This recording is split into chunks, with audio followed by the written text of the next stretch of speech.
Wakizaka Kobayakawa adalah laksamana Jepang yang berhasil mengalahkan pasukan selatan Joseon dengan jumlah tentara yang lebih sedikit. Bahkan berperan penting dalam mengamankan ibu kota kerajaan Joseon, yakni Hanyang atau kita kenal sekarang sebagai kota Seoul, Korea. Namun Wakizaka dan pasukannya selalu saja mendapatkan gangguan dari Angkatan Laut Joseon Selatan, yakni Angkatan Laut Kiri Jeolla. Wakizaka pun mulai menyusun rencana menghancurkan Angkatan Laut Jeolla yang berada di bawah kepemimpinan Laksamana Yi San-shin itu. Hai sobat, itulah scene pembukaan dari film yang akan kita bahas kali ini. Berjudul Hansan Rising Dragon, film ini adalah film sejarah perang Korea versus Jepang pada abad ke-16. Juga film ini adalah sequel dari film sebelumnya yakni The Admiral. Namun seperti biasanya, sebelum kita lanjut teman-teman dapat langsung saja like dan subscribe channel ini jika kalian suka. Baiklah, tanpa berlama-lama lagi langsung saja kita masuk ke alur ceritanya. Juni 1592 di Busanpo yang merupakan basis pasukan Jepang.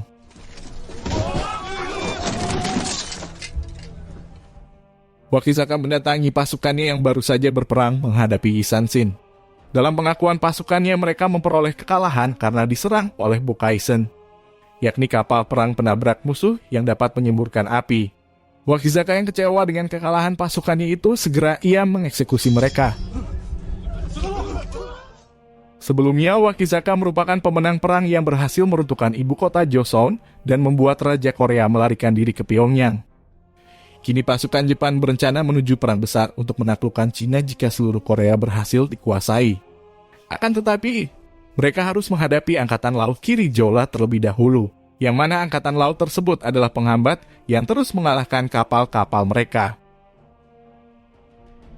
5 hari sebelum serangan laut ketiga, di markas besar Angkatan Laut Kiri Jeolla, Yi San-shin yang sedang melihat rancangan kapal perangnya kemudian didatangi Laksamana Won untuk membahas strategi perang berikutnya. Di sini Laksamana Won menolak rencana Yi San-shin yang ingin melakukan serangan lebih dahulu. Ia lebih memilih bertahan. Bahkan ia akan membakar markas besarnya dan membawa semua pasukan bergabung di benteng mereka. Sebab benteng Angkatan Laut Kiri Jeolla lah satu-satunya yang terkuat di Korea. Di sisi lain, Wakizaka didatangi penasihat kerajaan Jepang bersama surat dari Menteri Jepang. Jepang ingin mempercepat penguasaan atas Korea agar dapat segera menuju Ming China. Wakizaka diharapkan segera melakukan penaklukan. Meski demikian, Wakizaka diminta tidak menyerang sendiri dan menyuruh pasukan lain untuk bergabung. Wakizaka segera mengumpulkan panglimanya. Dalam rapat tersebut itu, beberapa panglima masih mempertanyakan tentang kapal penabrak yang katanya lebih menyeramkan dibanding kapal penabrak Bokaisen biasa. Kapal itu disebut Mekurabune atau kapal buta. Kapal itu bisa saja menjadi senjata rahasia Korea. Karenanya Wakizaka menyuruh Komandan Sahi untuk mengintai segala informasi mengenai Mekurabune dan Yi San-shin pimpinan mereka. Di samping itu, Watanabe juga diminta untuk mengirim pesan kepada Kabayawa di Divisi 6 Angkatan Laut Jepang untuk izin menyerang. Wakizaka kemudian mengundang armada Kato untuk bergabung sesuai perintah Menteri Jepang. Tidak berselang lama, mereka mendapatkan balasan jika mereka akan menyerang benteng tempat Raja Joseon saat ini berada. Namun, Wakizaka kembali membalas pesan itu dengan mengajaknya bergabung merohi Yi San-shin. Sempat mendapat penolakan dari anak buahnya sendiri, namun Wakizaka memiliki rencananya sendiri untuk armada Kato. Junsa, seorang komandan pasukan yang sempat kalah di awal film dan menjadi tahanan, mulai mempertanyakan tentang perang yang sedang berlangsung. Di sini Yi San-shin mengatakan jika perang mereka saat ini adalah tentang kebenaran dan kejahatan. Apa yang dilakukan Jepang adalah sebuah kejahatan dan Korea harus mempertahankan diri. Hal ini membuat Junsa menyadari jika di peperangan sebelumnya ia melihat Yi San-shin sepenuh hati melindungi anak buahnya. Tidak seperti yang dilakukan pihak Jepang. Pihak Jepang malah memanfaatkan anak buah mereka sebagai tameng. Oleh karena itu Junsa malah meminta untuk mengabdikan diri kepada Yi San-shin.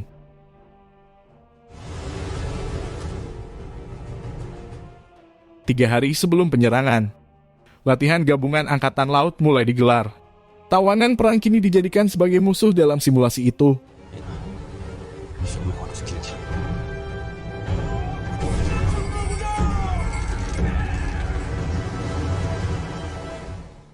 Dalam beberapa kali uji coba, mereka selalu mendapatkan kegagalan disebabkan formasi yang berantakan.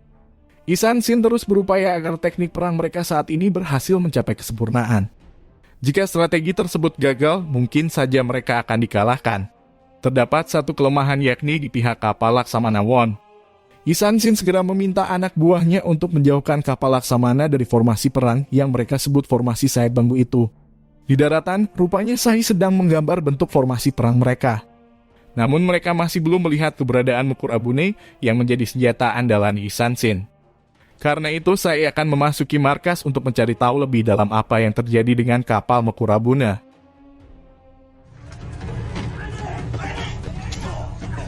Di dalam markas, ia melepaskan para tawanan sebagai pengalihan.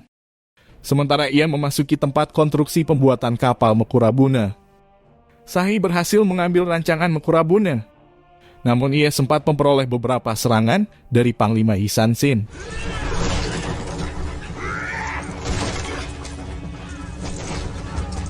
Namun Sahi berhasil meloloskan diri berkat Junsai yang berpura-pura masih berada di pihak Jepang. Keesokan harinya didapati kapal Mukurabune sudah terbakar sedikit. Meski hanya sedikit, namun akan mengurangi performanya. Juga rancangan kapal telah diambil musuh yang berarti mereka akan mempelajari kuburannya. Untuk itu, Isan Shin mendatangi si pembuat kapal dan berkata jika mereka tidak perlu melanjutkan pembuatan kuburan barunya sebab musuh telah mengetahui rahasia senjata mereka.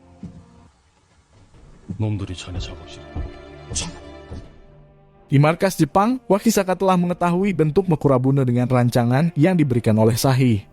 Kedatangan Junsa yang berhasil lolos dari tahanan juga membantu informasi tentang strategi Korea. Yunsa membeberkan jika Isan Shin tidak akan melakukan serangan, melainkan hanya untuk bertahan. Alasannya, sebab raja mereka telah meninggalkan Pyongyang dan memilih bertahan di tempat lain. Dengan kacaunya kerajaan Korea, maka Isan Shin tidak akan menyia-nyiakan pertahanannya. Tidak berselang lama, armada Kato telah memenuhi panggilan untuk bergabung dengan Wakisaka.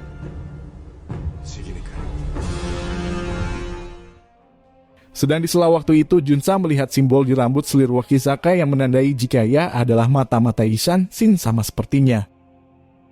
Di markas Lim Yun yang menghadap kepada Isan Shin secara langsung. Ia lalu memberitakan tentang armada Wakisaka yang telah memperoleh bantuan dari armada Kato.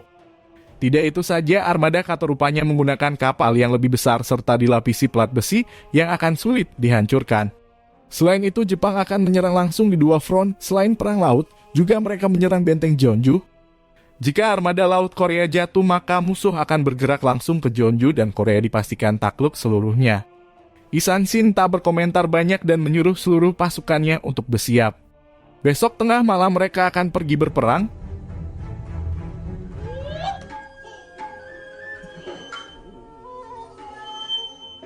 Di markas Wakisaka ada surat balasan dari Kobayakawa Divisi 6 yang berkata jika penyerangan Wakisaka kepada Angkatan Laut Jaula diizinkan.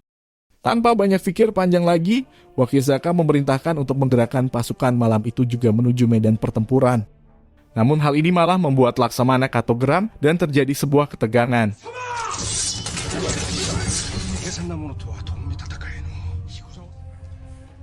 Kato geram karena Wakisaka tidak berkonsultasi dengannya, malah memutuskan secara sepihak. Namun kejadian ini berhasil diredam dan Kato pun pergi berlalu.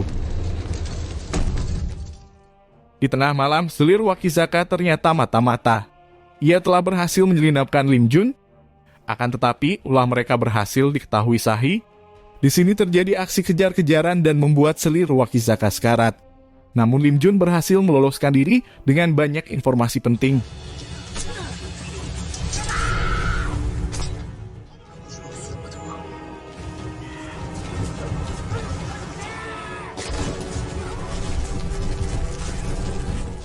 Setelah didapatinya mata-mata, Wakisaka dengan sigap membunuh semua orang yang dianggap mata-mata.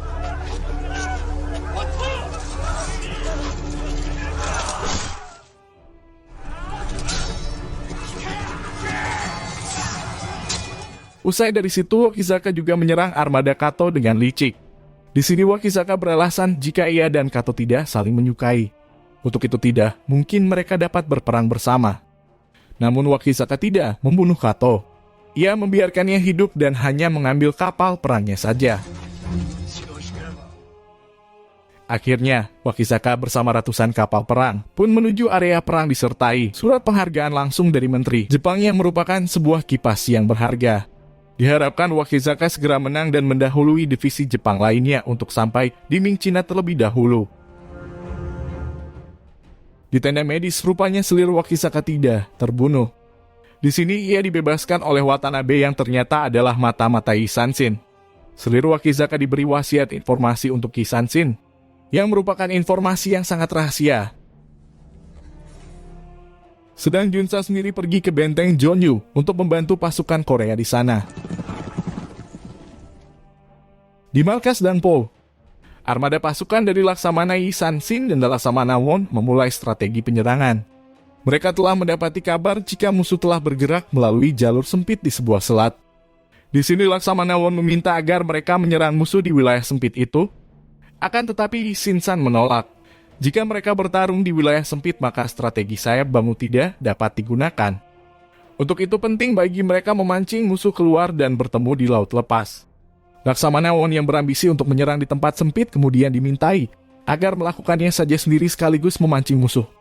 Laksamana Won tentu saja menolak, sebab jika mereka memancing musuh sama saja mereka sedang melakukan misi bunuh diri.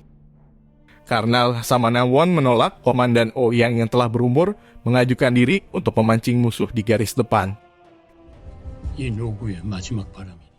Pada malam sebelum perang, Hisanshin mulai menulis rancangan sayap bambunya.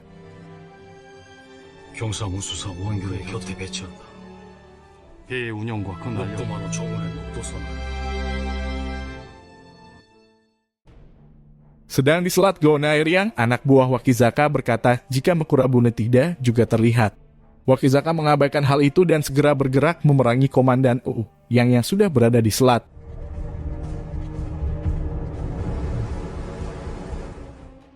Selang beberapa saat kedua pasukan bertemu dan aksi tembak jarak jauh mulai dilancarkan di tengah kabut.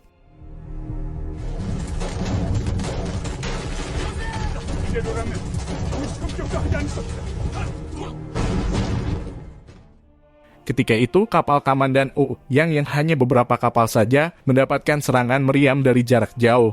Tentu itu mengejutkan. Rupanya di kapal induk Wakizaka memiliki senjata yang lebih baik, yaitu meriam jarak jauh.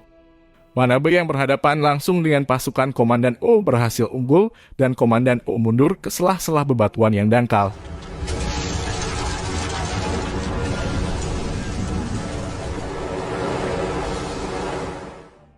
Wakizaka segera meminta agar Manabe tidak maju dan kembali ke formasi. Namun Manabe membangkang karena ambisi untuk penaklukan. Ia terus menyerang hingga akhirnya berhasil masuk dalam jebakan. Pasukan Manabe pun dihancurkan.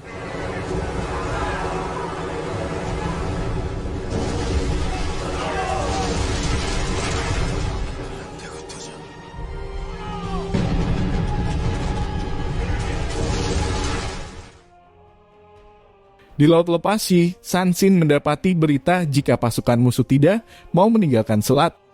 Rencana memancing musuh dengan armada O yang telah gagal. Untuk itu Hisanshin tidak memiliki cara lain dan menuju ke arah selat. Beranjaknya pasukan Hisanshin ke arah selat malah berhasil memanggil armada Wakizaka untuk maju. Hal ini membuat mereka kembali berdiam lalu membiarkan armada Wakizaka mendekat.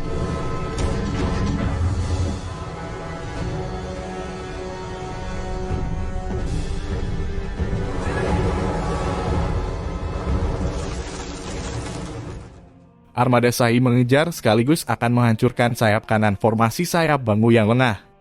Pasukan Komandan Ouyang dan Laksamana Won terancam sebab titik mereka lah yang paling lemah. Akan tetapi, ketika armada Shahi hampir saja tiba di sayap kanan, seketika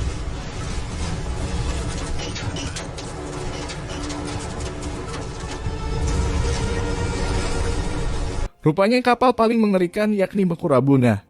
Kapal itu segera menghancurkan semua kapal musuh yang berada di hadapannya.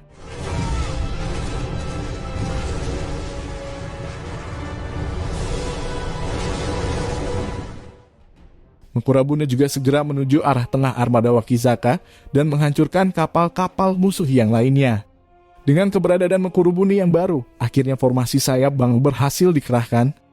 Usai dari situ, Mekurabune juga mengincar kapal induk. Akan tetapi, Mekurabune beberapa di antaranya berhasil dilumpuhkan. Namun tidak dengan satu Mekurabune yang sedikit berbeda.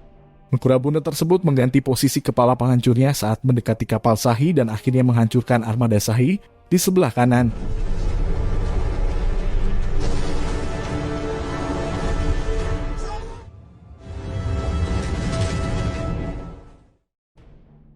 Perang akhir pun terjadi. Semua armada terlihat tegang. Tambah lagi, Shinsan sama sekali tidak melakukan tembakannya. Namun strategi sayap Bangu yang sebenarnya baru saja dilakukan.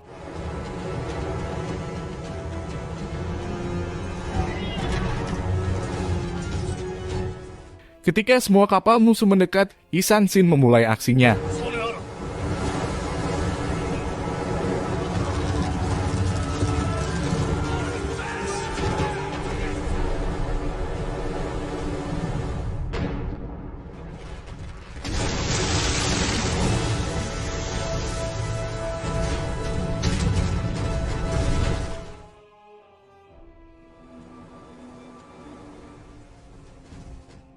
Akhirnya kapal-kapal Wakizaka lumpuh total karena serangan dari formasi sayap Bangu jarak dekat.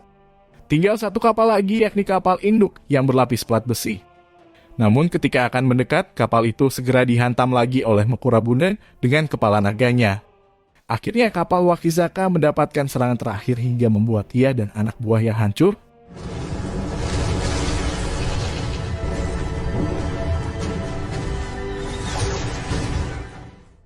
Begitu juga yang terjadi di dalam perang darat, pasukan Jepang yang awalnya mendominasi harus mundur dari peperangan.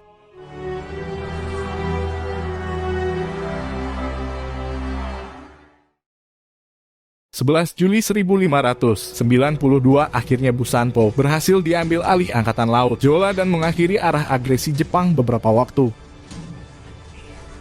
Dan film ini berlanjut pada film sebelumnya yakni The Admiral tahun 2014. Seperti biasanya, jika teman-teman memiliki stok film yang mungkin kita bahas di video lainnya, silakan beritahu kami di dalam kolom komentar. Barangkali kami bisa membahasnya. Jika ada kesalahan penjelasan sejarah bagi yang mengetahui dengan jelas sejarah perang kapal induk ini, silakan memberitahu kami juga di kolom komentar. Kami akhiri video ini wabillahi taufik wal hidayah wa assalamualaikum warahmatullahi wabarakatuh.